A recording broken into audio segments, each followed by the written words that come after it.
वसई विरारमध्ये मतमोजणीला थोड्याच वेळात सुरुवात होणार आहे। आज मतमोजणी होती। रिंगणातील 547 उमेदवारांच्या भाग्याचा फैसला काही वेळातच स्पष्ट होईल।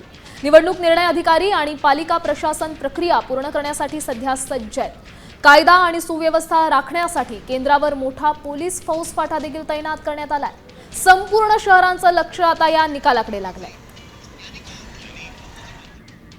दरम्यान मतमोजणीच्या या ठिकाणाहून आढावा घेतलाय आमचे प्रतिनिधी मनोज तांबेंनी। पाहूयात। वसई विरार शहर महानगरपालिकेच्या निवडणुकीची मतदान प्रक्रिया काल पार पडलेली आहे आणि आज मतदान मोजणी जी आहे ती सुरू होणार आहे। एकंदरीत जर ज्या ठिकाणी ही मतमोजणी होणार आहे त्याच इमारतीच्या खाली मी उभा आहे। ही वसई विरार शहर महानगरपालिकेची मुख्य इमारत आहे आणि या इमारतीमध्ये सर्व उमेदवारांची मतमोजणी आहे ती होणार आहे।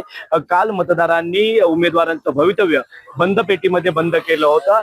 त्यानंतरच आज आहे ते कोण उमेदवार विजयी ठरणार याकडे सर्वांचं लक्ष लागलेलं आहे। थोड्या वेळातच महानगरपालिकेच्या इमारतीमध्ये हे मतमोजणी सुरू होणार आहे। त्या निमित्ताने महानगरपालिकेचे कर्मचारी असतील, निवडणूक विभाग अधिकारी असतील, पोलीस प्रशासन असेल या ठिकाणी सज्ज झालेलं आहे। काही तासातच हे चित्र जे आहे ते स्पष्ट होताना आपल्याला पाहायला मिळणार आहे। मनोज तांबे, साम टीव्ही न्यूज, विरार।